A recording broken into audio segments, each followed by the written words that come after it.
Alice Cooper beat Ozzy Osbourne to the living legend honour by 2 years.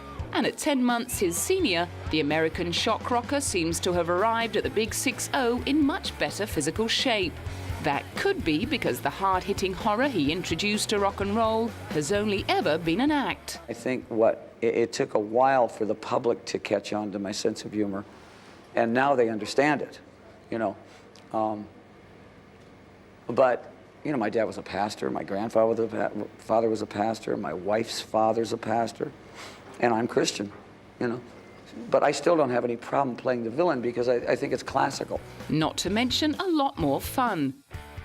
By far. The villain always gets the best lines. I mean, you know, think of any movie you've ever seen and think of, you know, who really had the best lines in the movie. You know, the Joker had all the great lines in Batman. Captain Hook always had the best lines in Peter Pan. You know, the Sheriff of Nottingham had that great snappy comeback. Yeah, the villain's a lot more fun to play. But what about the prissy name? Alice Cooper is just, it was something we came up with years ago, 30 years ago, that was, there were too many rock heroes. We needed a rock villain. And I was more than happy to be that villain. And, you know, rather than come up with a name like, you know, some horrific name, I felt that that name was scary enough. It had a real sinister quality to it. Alice Cooper did. And it stuck. I don't know why, but it stuck.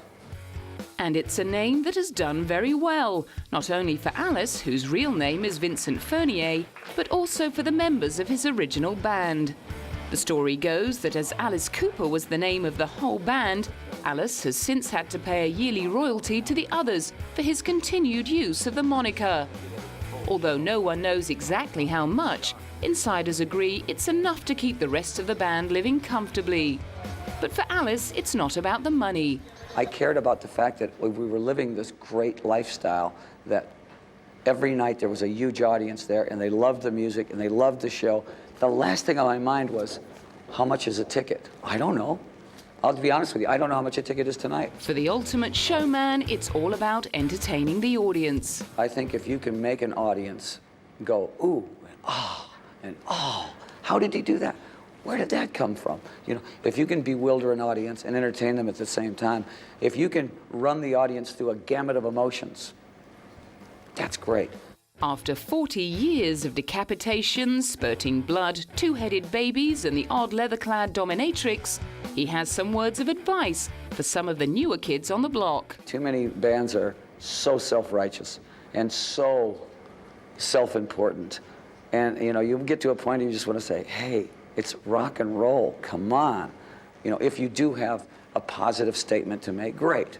Put it in the lyrics. Send it out there. Wonderful.